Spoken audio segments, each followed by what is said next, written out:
make this rather snappy, won't you? I have some very heavy thinking to do before 10 o'clock.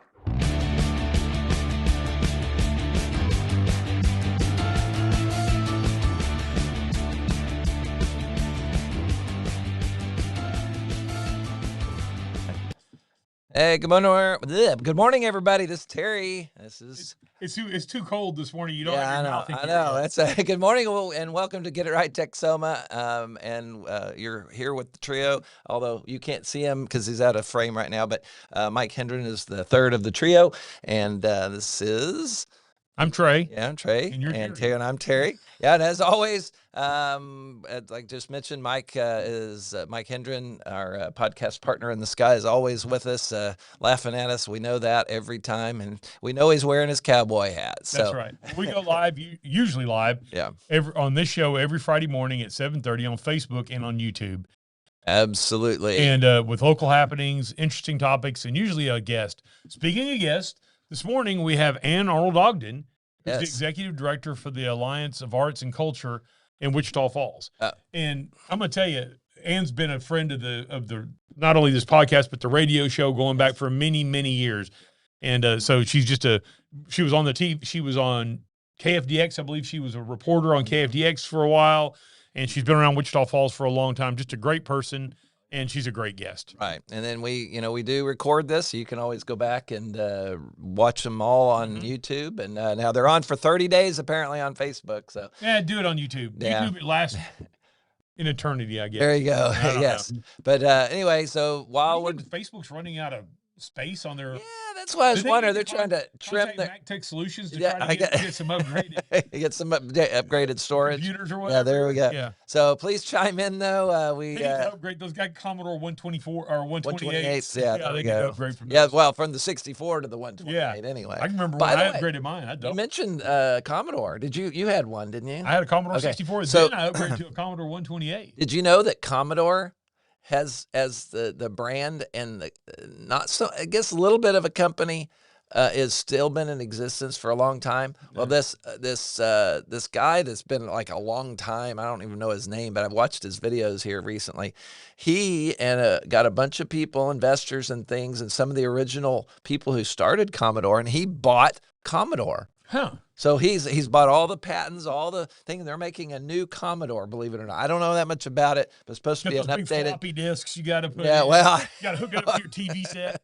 Well, I hope not. But anyway, because we're live, and even when we're not live, when you're viewing the past shows, or if you catch this one later, please chime in, give us comments about what we're doing well, what we're not doing well, any ideas for guests or topics or anything, because that's good for us to hear back from you. Absolutely, yeah. And you can share this, of course, always have to share this, please do, and anyway, then because of the archives, you can go back and look at some of the stuff that Mike's in and see him. I know a lot of you miss him as well. Listen to some of his wisdom. There you go. So anyway, we got sponsors here. We got Eddie Hill's Fun Cycles, 401 North Scott since 1966. Gear up for Christmas. We've got we just got 2 loads of youth ATVs and motorcycles in. So, and then I got a whole bunch of helmets in, got goggles in. So if you want a something power sports motorcycle or ATV for your kid for Christmas, we got you covered, including the safety equipment. All right. Well, good deal. Well, and MacTech Solutions right here, 4020 Ray Road in Finishing Touch Plaza. We're here for you. We got iPads, everything, any Apple TV, you name it.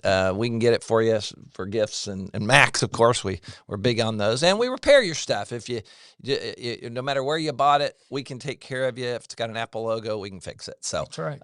And by the way, we have a thing going on. For Christmas, we got a little gift that we're offering up to our customers. Now, I'm partnering up with a real estate agent from Keller Williams. He's a local real estate agent. His name's Tim Lockhart. He and I and a couple others, I'll show you here on the screen, But we are, not that screen. Wrong.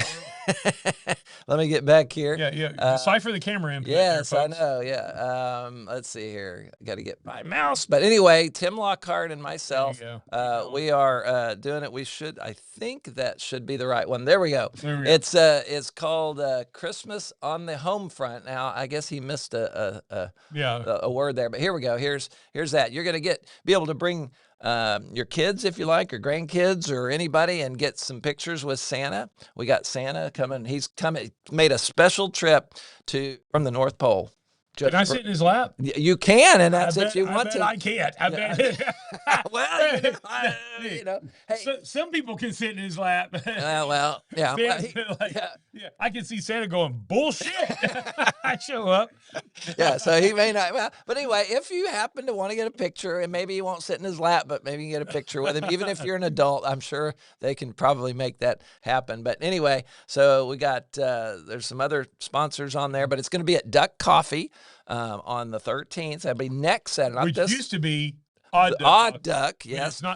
It's the same place. It's just a different name. Right. And they've had some ownership shifts and things. I think there was a original owner, and then the partnership, and then that one. Scott and 7th, isn't it? Yeah, 7th and Scott. Yeah, I believe so. Right there. Cat corner from the courthouse annex. There you go. So on December 13th, 1 to 3. I've never been in there, but I know exactly where it is because I work down there. So there you go. Yeah, you go by it. Probably drive by it all the time. Yeah. So, but anyway, if you come on down 1 to 3, you'll see us and a bunch of other people.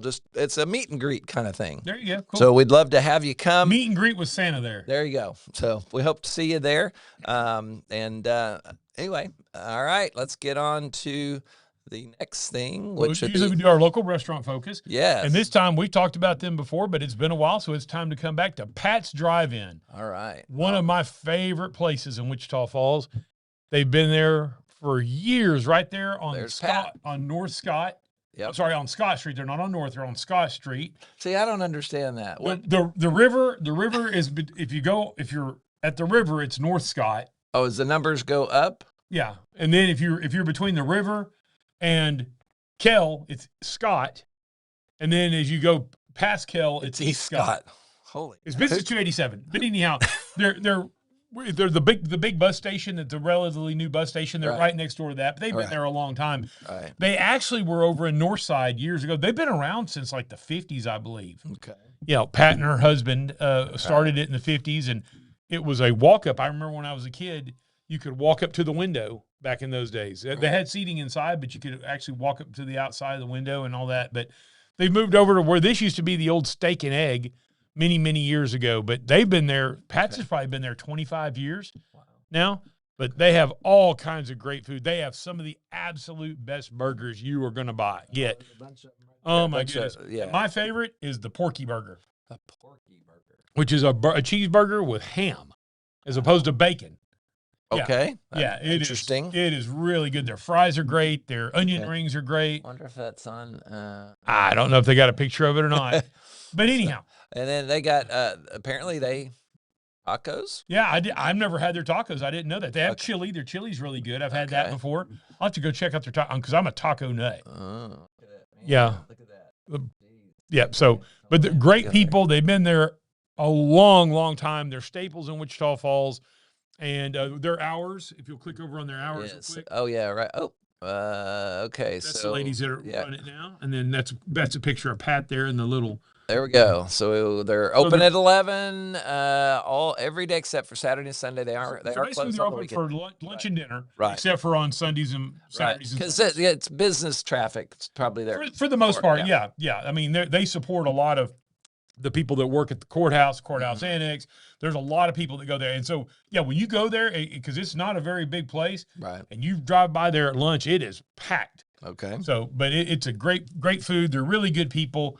Go check them out. Go please support them. And you're going to not You are not going to 98% recommend it. That's high. Let me tell you, for a restaurant, especially Yeah, something that's is very objective. right. But you are not going to leave there dissatisfied. See, and they got 5,600 followers, man. So people, So if you probably have heard of it, go visit again. I haven't been there in a while because I'm not downtown. I don't get over that. It depends on where you are in the town, but so anyhow, cool. Fast drive in, check them out. All right, and then Local happenings we got coming up, but real quickly, I've it? got my Redneck Culinary red on this morning. Okay, because we're cooking. It's our final cook of the year, and we're cooking for Hospice. Okay, this year. So that Redneck Culinary, of course, a cooking group that I'm part of. We cook for first responders, nonprofits. We did the band, help the band, right? Help the band go to London. We cook for veterans. We cook for volunteer fire departments. Cook for a lot of people. And this cook is Hospice. We're doing that for their employee appreciation. Okay. So it's just saying it's out there. Okay. Go support. If you ever go to a cook and you hear that Redneck Culinary is going to be, go by, because I guarantee you the food's going to be good. Yeah. If you say so yourself. Yeah. And I don't even eat the fish. Yeah. I'm not a fish eater. No, I'm not a that's true. catfish eater. That's true. But everybody says it's good. Okay. Well, I guess you're doing a good job. You're not going to beat our tartar sauce. I'm a hell of a good breader.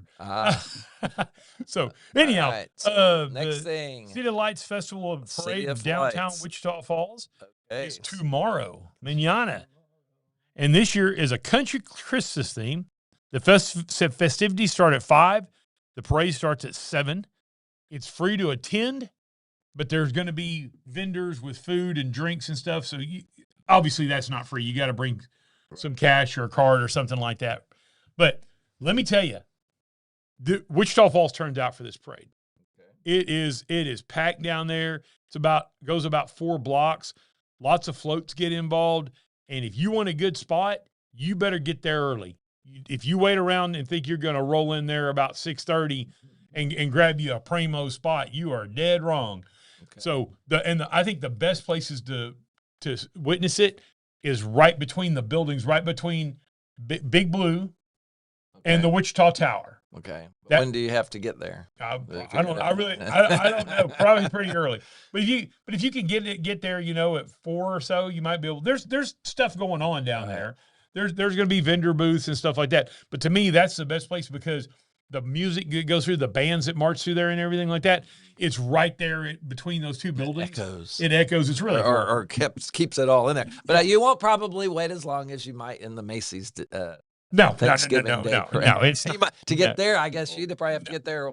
The night before or something. Or like the New Year's at Ball Drop at New York. There's people that wear diapers at that deal. Because I've heard. Yeah. Well, think about it. You're going to be there. You're going to be there for 18 or 19 hours. Yeah. That's crazy. Yeah. I heard that we were, and I can't believe. Get this. I'm just thinking about that. What Lucy and I did for New Year's last year, and I'm like, it's December. That's less than a month away now. Holy freaking cow! It's crazy, isn't it? All right. Well, anyway, so we're back to there. So, what else we got going on? The annual City of Lights Trolley Tour, hosted by the Wichita Falls Parks and Recreation, and this year's tour will take place December the 9th and then December the 11th. So that's a Tuesday and a Thursday. And December 16th and the 18th. So there's 4 days you can go. Okay, so how does that work? You go down. It's funny you ask. I happen to have the answer to that, Terry. Yeah. Let's see. The trolley departs at 9 p.m. I'm sorry. The final trolley starts at 9 p.m. It goes from 6 to 10. So the first trolley starts at 6, and the final trolley departs at 9, but it'll end at about 10 o'clock. Okay. Do you got to buy tickets ahead or? Yes. They say the time slots. Tour departs from the Wichita Falls Recreation Center, 611th Street, I believe, which room 205, which I think that's the old library. Okay. Or not the old library, the current library. Okay. Yeah, the old library is the Kemp Center. All right. So, but for more information, you can go on, and I don't have the website there, but City of Lights tour. Yeah, just Google search City of Lights. Annual City of Lights. Wichita Falls. It probably knows about it. It knows where you are. Maybe. Let's see if it knows that let's see if it's the right one. It is. Yeah, there it is. So Okay. go there on that. Yeah, the City of Light. Yeah, just Trolley tour. Oh, yeah. it's sold out. Oh. Well, you can go watch. I would call them just to make sure. Yeah. Make sure they may have some standby spots. I didn't realize it was sold out. Yeah. So. Well, hey. All right, we won't spend any more time on it. But go. Well, they sold out right before we. As you were mentioning, you caused them. Wait a minute. Just yeah. Oh, they just sold the final ticket. No. Okay. So anyhow, but I wouldn't just say, hey, too bad I can't do it. They may have some standby things because there's bound to people. Look, it's December. It's cold. There's going to be people out there that go, hell no, I'm not going out in the cold. There's people who are going to get sick. There's people who are going to have, other things come up, parties and that sort of thing. So there you go. Yeah. So, all right. So then what else we got going? Well, it's ready to the news here. This week, there was a couple neat, really cool things at the city council meeting this week. Okay. One of them I mentioned last week that it was going to happen, and it was official. The air park, the RC Air Park of Wichita Falls, has been named for Eddie Hill. All right. So the sign's not changed, obviously, because they voted Tuesday. They didn't go down there and slap the sign. Not quite yet. So there'll be a dedication at some point and that sort of thing. So I want to personally thank the city council for looking at a resolution that to honor somebody in Wichita Falls, and then another huge honor of a great man in Wichita Falls, a pillar of our community, Reverend Angus Thompson, who passed away a few months ago. Will now have part of Borton Lane named after him. It's an honorary naming. Now, Borton Lane is because New Jerusalem Baptist Church. Okay. Borton Lane is the same street that Hershey's on. Okay. New Jerusalem Baptist Church is about 3 blocks down the road from Hershey. And that's he was the founding pastor there, and that's where he was a pastor at that church. But he was also city council member for several years. He was a mayor pro tem in Wichita Falls. He's so many initiatives, a huge leader of Wichita Falls, and just a great man.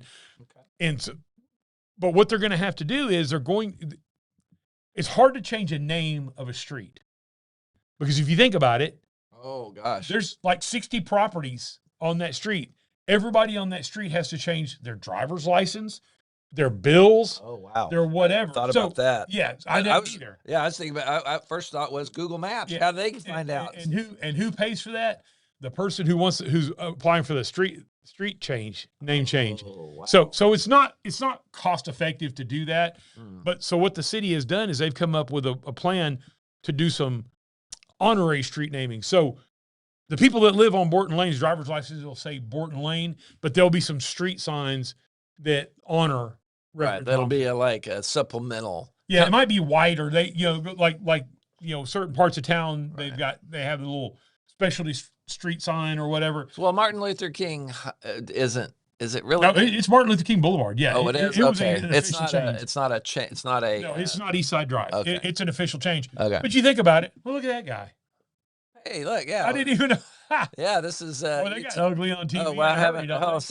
So basically, what I'm looking at, he. I guess you went and spoke to advocate. I must have. Yeah. I didn't realize I was even on TV there. So there you go. Yeah, he's in there. This is yakking away, and this is showing our competitor channel. We're real competitors with him. So anyhow, those two things are great, and I think I really appreciate the city council. Yeah. Looking at exceptions for and honoring two great Wichitans. Yeah, you're normally supposed to you have to be dead. Originally the ordinance said, or the resolution said, you had to be dead for 5 years. But really, and they've modified that actually. Right. It's kind of an outdated ordinance, and so anyhow, they did a great job on that. So I appreciate it. All right. So what do we got going on? Military strikes. You were part of the military? Yeah, I was. I didn't go to combat, but I did my little part. So this is a story that blew up, and then now it's been pulled way back because they realized that originally what was said was bullshit. And so I think it was the New York Times or the Washington Post. Somebody ran with this story with one source that cited that the commanders of the military gave the kill 'em all command at any cost type thing. Right. But what happened was, so as if you've been watching the news, the United States military is carrying out drone strikes Okay. and blowing up Drug runners. Drug runners out in the ocean. Okay. And I will tell you, according to the people in the government, Marco Rubio specifically, he was asked what kind of legal cover do you have on this? Because your intelligence has to back up what you're not just killing fishermen out there. Right. They said we are on absolutely, you can't get more solid ground. So their intelligence is great. Plus, when they blew this thing up, you see these bales of cocaine that are now floating in the water. So that's it. Yeah, they could have. That's just all staged. So apparently, what happened was they fired on this drug boat. They blew it up. There were 2 people that did not sink, that were not killed. They started going after the drugs. So they shot again and killed them, and then shot 2 more times to sink the boat and sink all the cargo. And there's people out there that are outraged about this. It's like, so as a person who's in the military, I know you weren't in combat, but you were in the military. Yeah. If the decision is made to go out and do something that's going to take human life, right? What difference does it make if it takes 1 shot or 2 shots or 3 shots to accomplish your mission? Right. So because basically some of the people of Congress, and they're obviously Democrats, that are trying to characterize this, that the United States military fired on this boat, and then the secondary fire, they were attacking helpless sailors at sea. Yeah. What a spin. Well, yeah, that would be. Now, here's I think one of the questions about it all is that are these people who are doing these drug running, are they entitled to some sort of due process? That is the question. Zero. Why would they? Well, no, they're not even in our country. No, I know, but okay. Or when we were in Afghanistan, did we due process everybody that we killed over there? Well, but the difference is that, and I'm not advocating on either side because I don't really know the. I think on the surface it makes sense.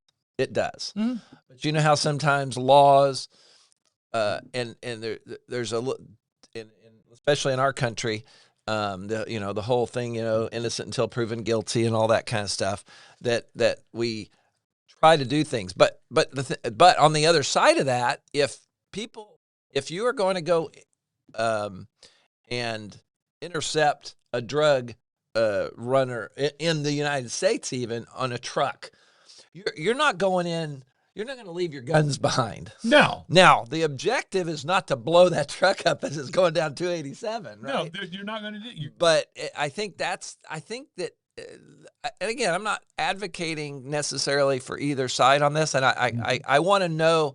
I think again, on the surface, my feelings say, yeah, hell yeah, do it. But I'm also I'm waiting to hear what law. That's the thing. I don't think there's anybody's quoted any specific law or anything that says that this is not legal. That's what I'm saying. So, and by the way, whose law is it? Well, right. It's got but there's international law. So what? Do we have to follow everybody? No, I know. But it's not in our.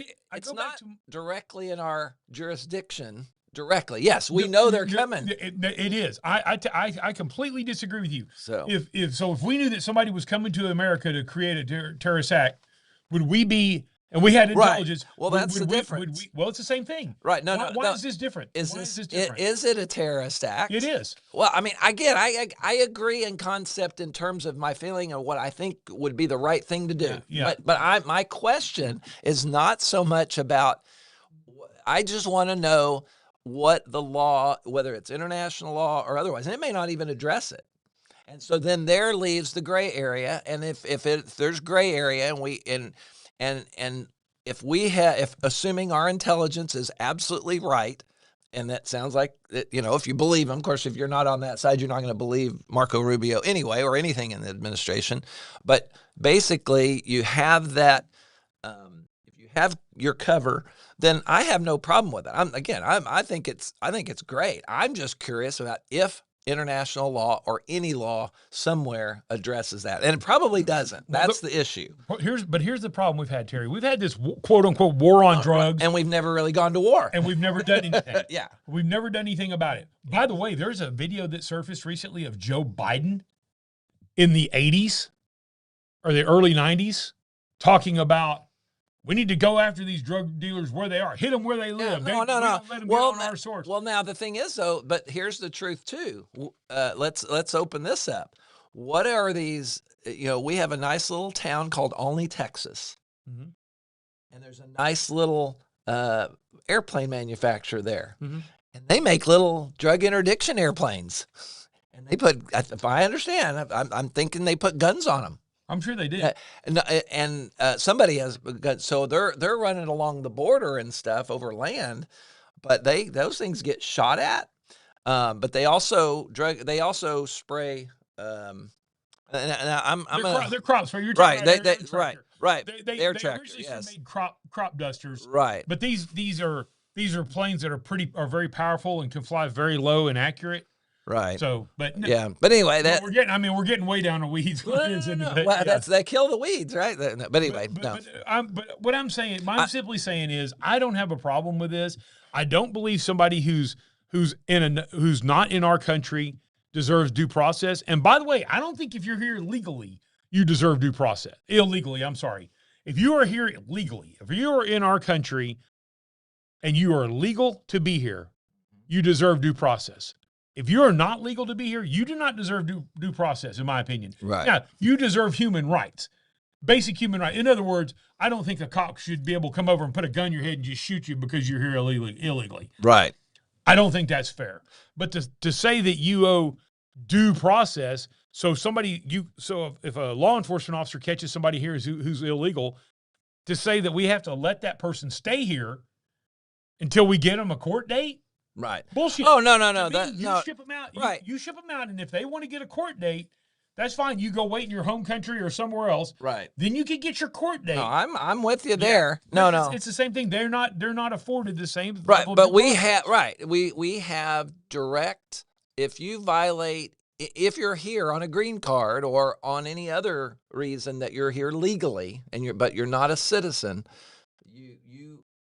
you're not entitled to full due process that a citizen is. Oh, you are? No, you actually are. Well, but if you violate, no, they can just, I guess it is due process. You have to violate. Yeah, you have to. Right, but you have, it's, okay, I guess it's not a full court.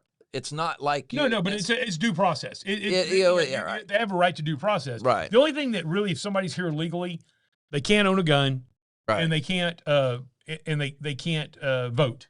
Right. Theoretically, they're not supposed to be able to vote. In some places, you can, obviously. But anyhow, well, so I guess, are you against? You're not against this? No. As a person who was in the military, no, I'm not understanding the mission. No. If the mission is we're going to destroy these boats, right, and everybody who's on there gets it, right. I just think it would be.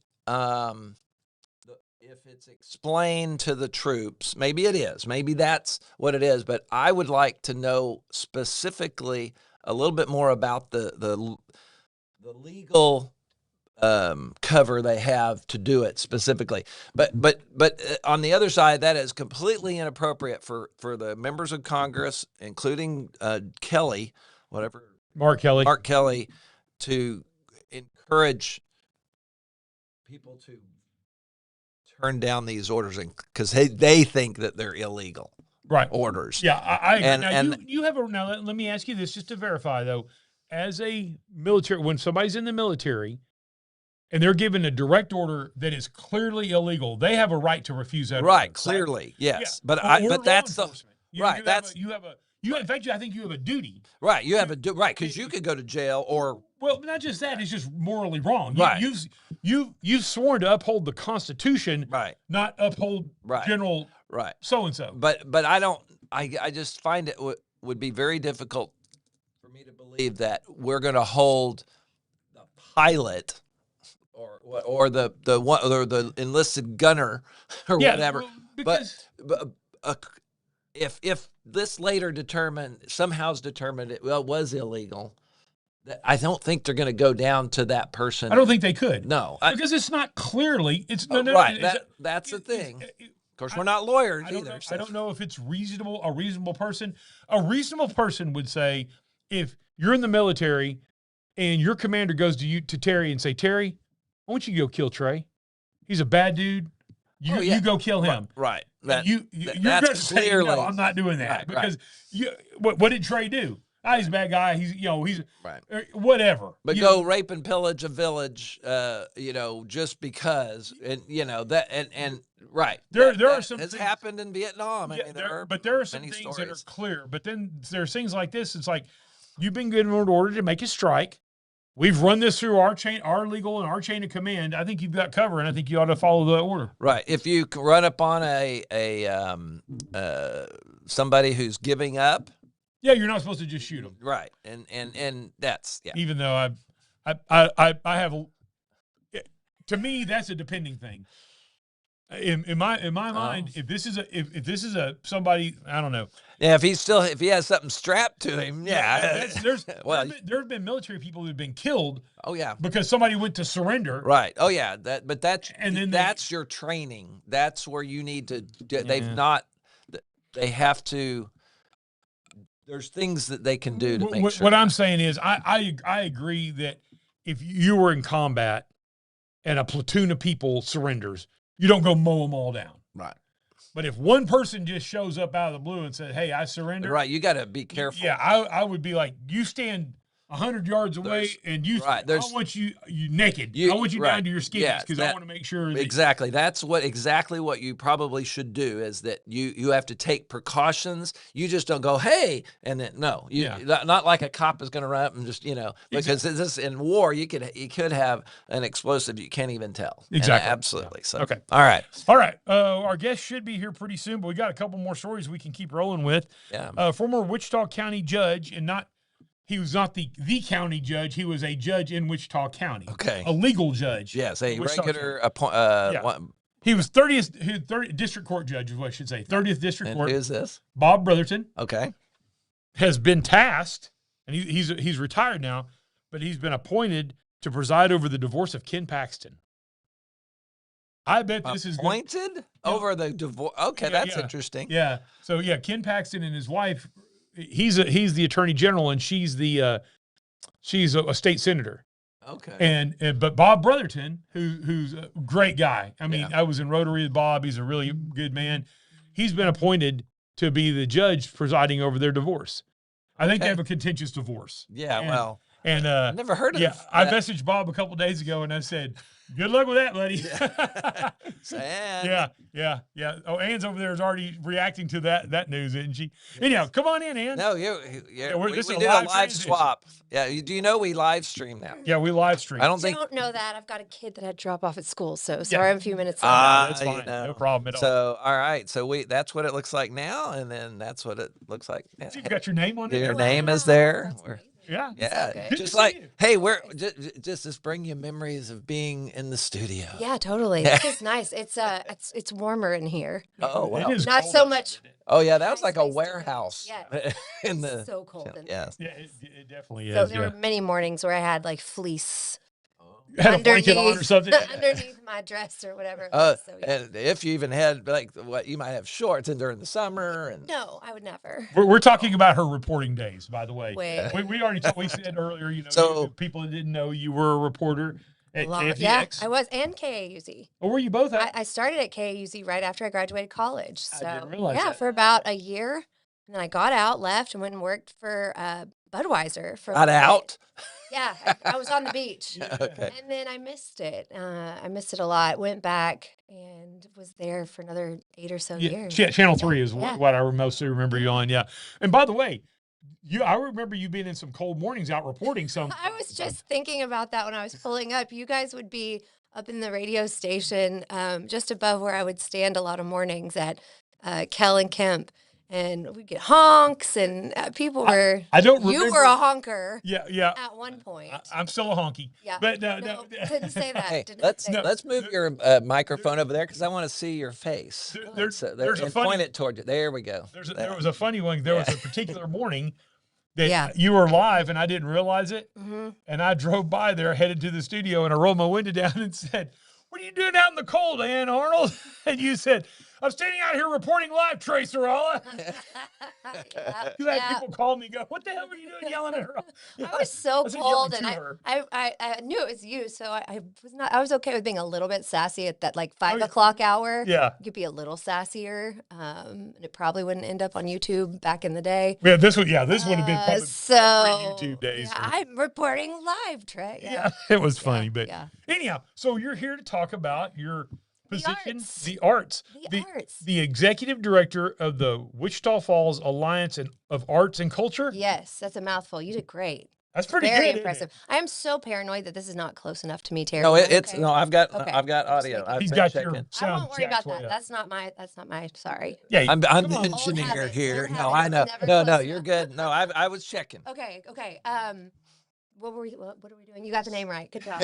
Yay! Gold star. You did. So now, how long have you been involved with this Someone organization? asked me that yesterday. I started in October of 2017. So the math there is 8. Yep. 8. Is that right? Yeah, 8. You've been there 8 years. Yes. 8 years. You're gonna be going on 9 at some soon. Yes. So in January will be the start of my 9th year. And you were not the executive director when you started. I was not. No, I did marketing for the organization. Got social media set up. It was a brand new organization 10 years ago. We will be celebrating our 10th anniversary next year, which is really, really exciting. And I like to say, if we were a larger city, this department or this organization would probably be part of city government. So we do a lot of work with cities and the county to advocate for arts funding, to do projects for the city to make it a more colorful, creative community. But we also work with arts education, artists, arts organizations. So we have kind of the best of both worlds. We're a nonprofit that works with our amazing local governments to do amazing things. So you're not funded by the city?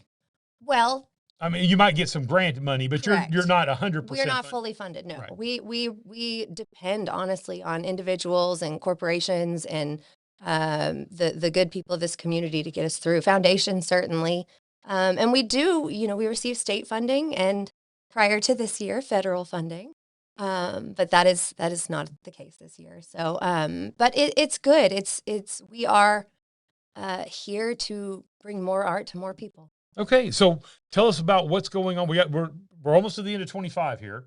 Yes, and we're live. This is live. This is live. We are live. So I don't have to pretend this is. No, this is happening right now. So we've got the ballet this weekend, which is exciting. One of our local arts organizations. By the way, you'll be proud of us. Yeah, we actually mentioned the ballet. Amazing. Yeah, I shot Elizabeth Yeager, great friend of mine. I shot her a message and said, "Elizabeth, you'll be proud of me." Former school boardies. Yeah, Look at you guys. I shot her a message and said, "You'll be proud of me." I said, "It's not all politics and testosterone on the podcast." Anne's here too, so we got to get it in. So we're talking about. No, I didn't. The ballet we talked about the ballet last week and talked about it coming up. So. Well, we've got symphony coming up next weekend, and they're doing holiday music, holiday hits, I think, and that's going to be incredible. I'm so excited. I'm going to the ballet Saturday, so I'm very, very excited about that. Riverbend is doing their Electric Critters. I mean, there's so much going on with our arts and cultural organizations this month. And we're so excited, for some of those classic events like the Nutcracker and for those things that really sort of bring out the holiday spirit. And what would this season be without, hearing Tchaikovsky or, just in the background or in the stores. And that's a little bit about what the arts do sort of in our overall lives. They're embedded. They're part of what make things special. So let me ask you, so it sounds to me like, but your organization is not putting on the Nutcracker. That's correct. Or not doing it. So you guys are kind of collaborate with these places and help them get the word out? We work with all of there's 12 or 13 local arts organizations that are funded by the city through the hotel occupancy tax grant. So that's tourism dollars, not local dollars. And it's one of only 5 allowable uses of that money. So no. I'm going to get a little snarky. When people say we should be using that money to fill potholes, no, we shouldn't because the state doesn't allow it. Yeah, there you go. We've talked about You'd go to jail if you did, right? Pothole dollars. These are tourism dollars. well, people don't really understand that, and it is true. People kind of look at it, and sometimes they think in your community all this money just comes in, Right. And it's like, no, this money comes in, and if it comes in for a specific purpose, just like Terry said, it's illegal. Yeah. To use it on something else. Correct. You have to use it for what it's made for. Correct. Yeah, you have to. And Designated for. So, Terry, if you'll go over to arts and culture on the top here, and we have an arts and culture calendar for Wichita Falls and the surrounding area that we keep up.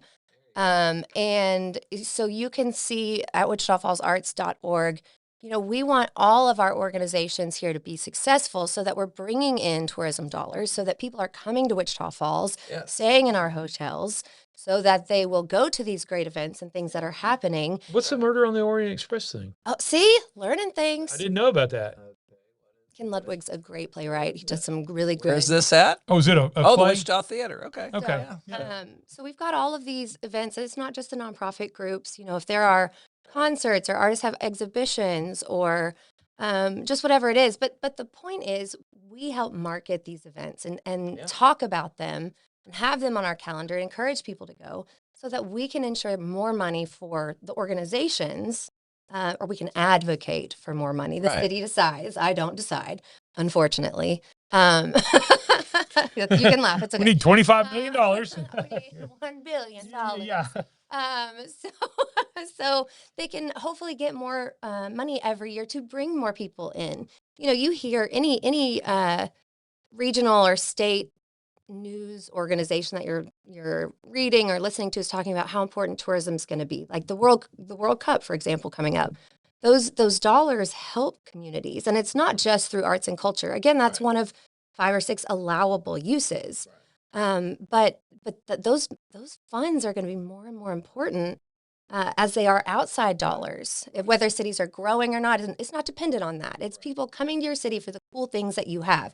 And what does Wichita Falls have that's amazing? We have great public art. We have incredible organizations putting on amazing events, and a bulk of them are arts organizations. So. Well, and it's part of but it's very part, good. I like it. And if you talk to Ron Kitchens and prior to that, Henry, that the arts are a part of a draw to bring people and to grow, and it's not just one thing. It's not the potholes only, right? Just because you get most of the potholes, that's really what it. Try to get. It's a balance. You can't do. You can't throw all your money in all these. No. I know. It can't all be sports and stuff like that. Right. But sports is another I great. agree. That's what I'm saying. It just needs to be all together. Yeah, absolutely. It's part of an ecosystem for what makes a community amazing. And one of the projects we did this year with the city was a neighborhood revitalization project in Bridwell Park. You've got some incredible architecture, some great buildings and facilities over in the Old High neighborhood, which has now been rebranded to Heart of the Falls. And so we were so fortunate to go into Bridwell Park, work with a nationally renowned artist who wanted to come to Wichita Falls to do this project. And he painted this incredible. It is amazing. Yeah, I've seen it. It's awesome. This incredible, and it's futsal and basketball and soccer, concrete soccer. What is it? Where is this? This is in Bridwell Park. Oh, okay. Yeah. Do we have a picture? We do. If you go into projects, programs and projects, let's take a look. Not that one. Hang on. I got straight up to the top there. I have 2 of these. I had to create one with you on it too. So there we go. There we go. So where is it? You on the Where is it? Because I want to see this because the screen gets a lot uglier with that when you're going. Yeah. You help it a lot. Programs and projects. Programs and Current projects. I think I still have it under. Yeah. So this was the artist rendering. And if you look, we now have a side-by-side of an overhead shot that the city did with what he'd planned to do. And I mean, dang, he did a great job. Pretty amazing. So this artist was Jeremy Jarvis out of Ohio. And last Christmas, he actually completed a mural for John Legend's Christmas holiday show. So this is an artist that has worked with some been a client or has amazing clients. And now Wichita Falls owns a functional piece of his artwork, and it has transformed this park. So after this was completed, we actually had, that's me, a local artist come in and coordinate sort of the design of the pavilion there and the restroom facility. So you see the pavilion is that switchy, squarey thing right there. Yeah. So all of that has been painted to sort of correspond along with the court design. That's great. And it has just changed the vibe to this. I mean, it's incredible. It's incredible. So one thing we're tracking this year is how are more people using the park now? Exactly. Or are they just going by and seeing it? I drove by and saw it. And the city has done they're doing some incredible upgrades to Bridwell Park. Anyway, it is a fabulous park. It's got a great little almost track all the way around it. It's huge. The pavilion is insane. I mean, it's really, really a nice park. Great play equipment.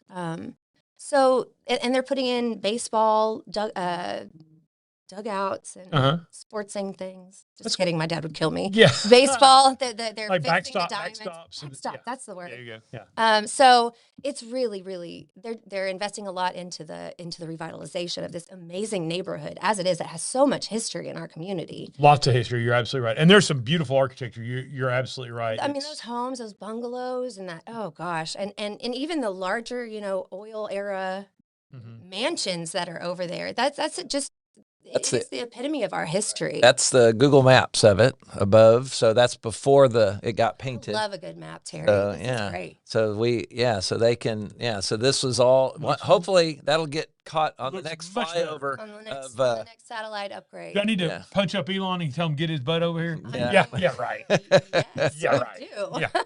So anyway. It's Trey, exciting. Right. It's exciting.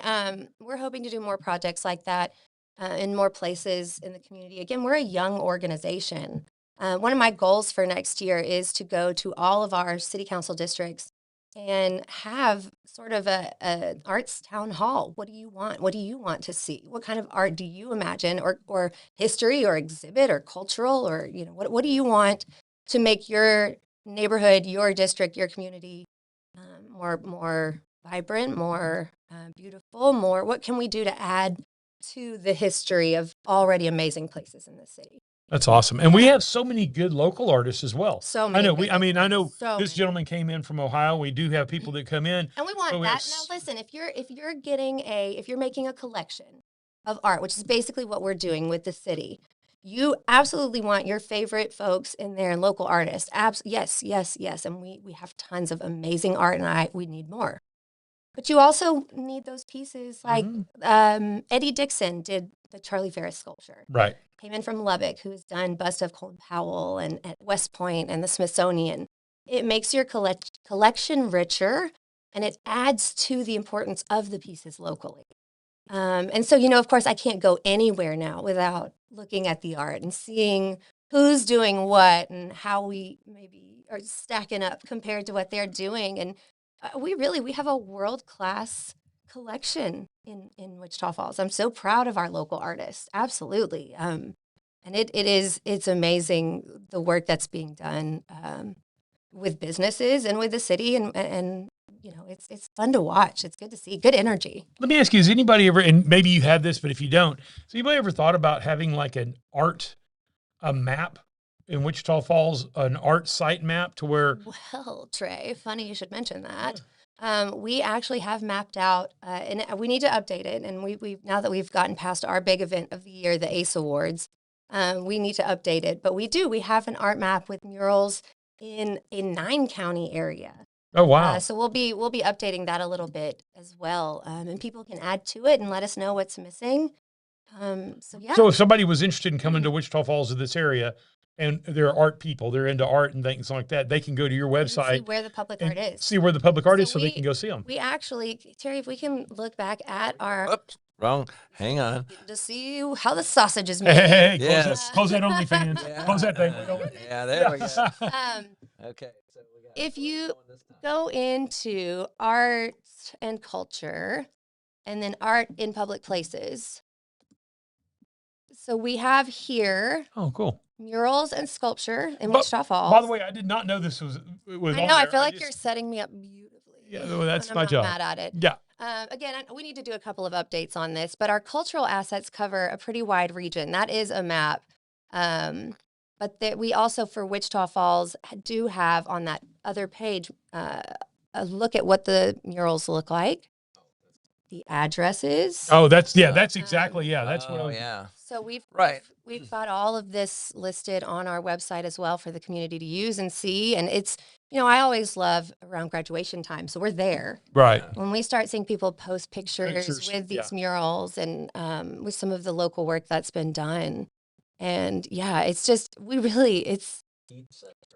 yeah. There's, and the thing is, there's Oh, wow. so There's much 6 more. pages worth. There's so much more now than there was. We could get to like 20, right? Don't you think? Yeah. Absolutely.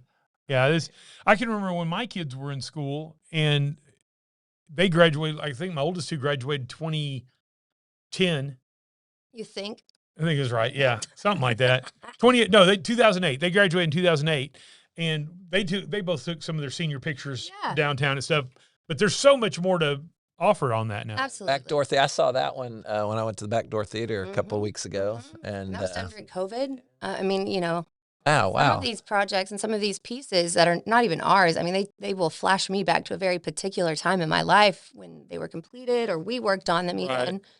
And it's really neat to that is cool. Yeah. to sort of explore those. And we're seeing more sculpture too. MSU has a tremendous sculpture collection. So before the Atterbury, I guess lately, the news is they're going to tear down Atterbury. What? That's what I heard. Well, Atterbury or the building next to it? The grain elevator. The grain elevators? Yeah, they're going to be tearing those down. There's a whole, we talked about it at our, we have a meeting networking group called Link Up. If you want to join, if you have a business. Yes, I but anyway. need to. Gosh, having a Yeah, kid you puts need you out of the loop. Yeah, I was thinking that whether had there been any thoughts or you involved in any talks about maybe painting that in some way? One of the first projects that this organization looked into, well before I even was an inkling of a thought for a replacement to the great Margie Reese, was doing something with that facility. And over the years, we've looked at lots of different things. I looked at a possible funding source because, that project would have been millions of dollars. Oh, yeah. Realistically, millions of dollars. And I looked at a potential funding source for that. That didn't pan out through the legislature this year, unfortunately. Sorry, we'll be back. Well, maybe not now. But if I said that was the talk and it seemed like it was real, so somebody was in the know. I guess whoever owns it could tear it down if they want to, but that's going to be a very... Yeah. I am always open and unopposed to splash and paint or, lighting or whatever new form of artwork and creativity out there. I'm happy to partner. We have a great team at the Alliance. I have actually a graffiti artist on my team now who is the brightest person I've ever met, a young man that his artist name is Fuego. And I can say any complicated project, and I just say, boop. And he's like, we'll make it work. No problem. And it's great to have a team that's so excited to do fun things and make things happen and do it with art. So, It's great. So tell us real quickly, what do you have coming up in 2026? Big projects. We're excited. So we are, of course, looking first and foremost to our 10th anniversary. This is going to be huge. We are doing some artist workshops that we've got planned for different public projects. So public artists, teaching artists, photography, and muralists will all have workshops coming up next year. And we want to be sure that our local artists have the tools they need to participate in when we do a call. When we call for artists or call for submissions, we want them to have the tools they need to be competitive in those calls. So all of that will be leading up to some major public art projects. We completed this year a call for Wichita County Courthouse. We're now on the second floor. There is some incredible local photography. We have so many incredible local photographers here. And so, I think I may have talked about this with you offline about the importance of the courthouse in my life personally. You know, I am the first generation in a long time not to basically work in a courthouse. My grandmother was a court reporter. My dad was a local attorney. There's a judge in there somewhere. There's some, you know, felons in there somewhere. Some part of our life was spent in a courthouse in southeastern Texas. In Southeast Texas, not here. And so I'm sort of the first that didn't go into a legal or, you know, outlaw kind of career. That's way back. And so, so, you know, with the Charlie Ferris sculpture, that was sort of my way to sort of have that family connection, but also tell the story of someone so important to this community, the first African-American woman licensed to practice law in the entire state. And now there's a sculpture of her on our courthouse lawn. So the courthouse that's an important place for me. It's people have their best days there. You know, they're getting married, they're adopting a child, they're hopefully getting out of a speeding ticket, you know, something. That you have your good days there. And then you have some of your worst days. Then you're Ken Paxton and his wife. And you're you know, getting divorced, you're in court, whatever it is, you're, you know, you did something terrible, or something terrible happened to your family and you're sitting through it. And I think that it's being such a public place, it doesn't have to be a sterile place. And we're fortunate that our county commissioners they feel as I do, and they see that the value that adding some photography on the walls has added to the building. So we hope to see more of that. We're going to have a couple of calls next year for photography exhibits, for murals that we're not quite ready to announce yet, but I'm very excited about.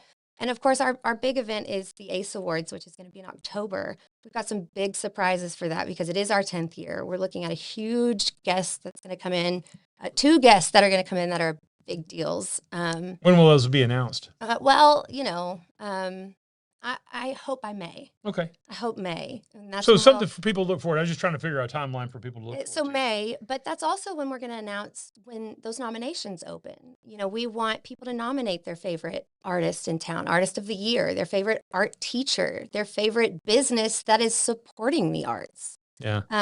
My future daughter-in-law has a few of those arts on there. Yeah. The barrels of art. You remember that?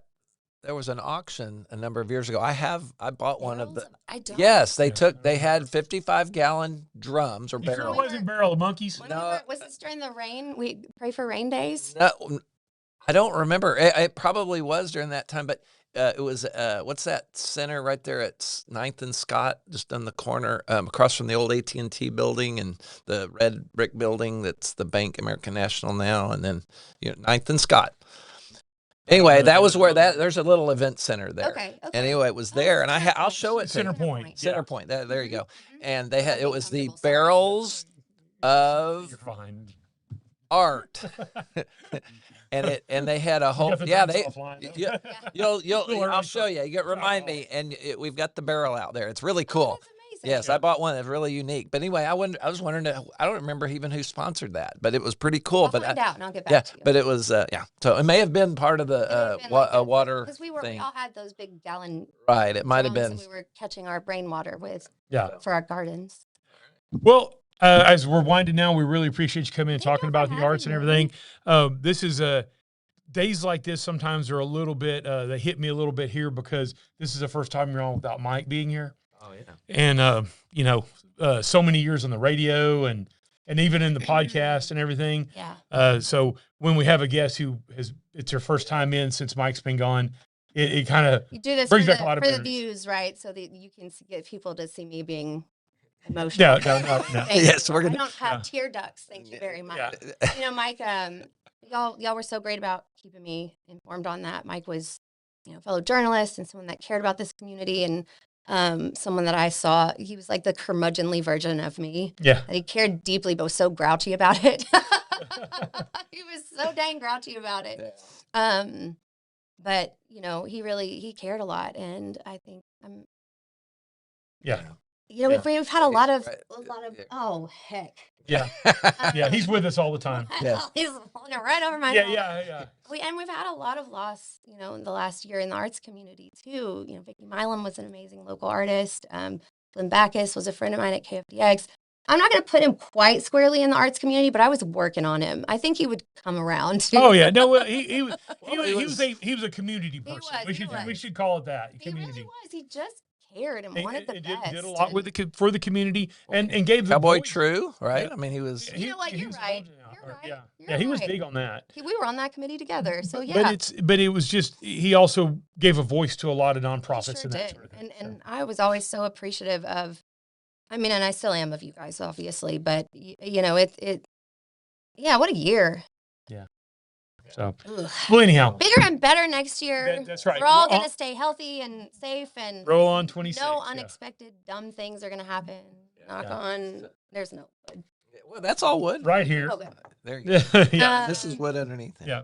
So yeah, you know, I am. This was a hard year. You know, the arts lost significant amounts of federal funding, local funding. You know, and I'm excited about things, but donations are down across the board for nonprofits. Sure. This is you know, I'd love to. I'll be a little curmudgeonly. It's a tough time for a lot of organizations this year, but we're here and we're doing what needs to be done. And, you know, the best thing the community can do is buy a ticket to, you know, a local nonprofits event or go support a local artist, buy a piece of art, commission a mural. And if you don't know where you want or how to do it, call us. We can help you with it. That's something we do. Or jump on the website here. But you have a really comprehensive website. Oh, yeah, absolutely. So, you know, we're here to help support nonprofits. 2026 is going to be incredible, but it takes all of us working together. It takes the whole community, and that matters. And that's what we're good at here. Absolutely. Well, we appreciate you. And Arnold Ogden Executive Director for the Wichita Falls Alliance of Arts and Culture. Done. Wow. But it's easy. The website's wichitafallsarts.org. That's it. Just keep that and you'll get there. So cool. All right. Well, thank you so much. It's always cool to have a real TV person. That's right. Yeah. Real former, so please join us next whatever. No, you were a star. You were a star. Please join us. You rocked it. Next Friday morning at 7:30 for more Get It Right Texoma. And our guest next week will be City Councilor Mike Bagolino. Oh, great guy. Glad you can say that. His last name, I guess, I haven't tried that. Yeah. A long-time watcher, Mayor Tim Short. Yep, there you go. So anyway, we're going to wrap it up here. But like our friend and radio partner Mike always said at the end, was that we will see you down the road. You make this rather snappy, won't you? I have some very heavy thinking to do before 10 o'clock.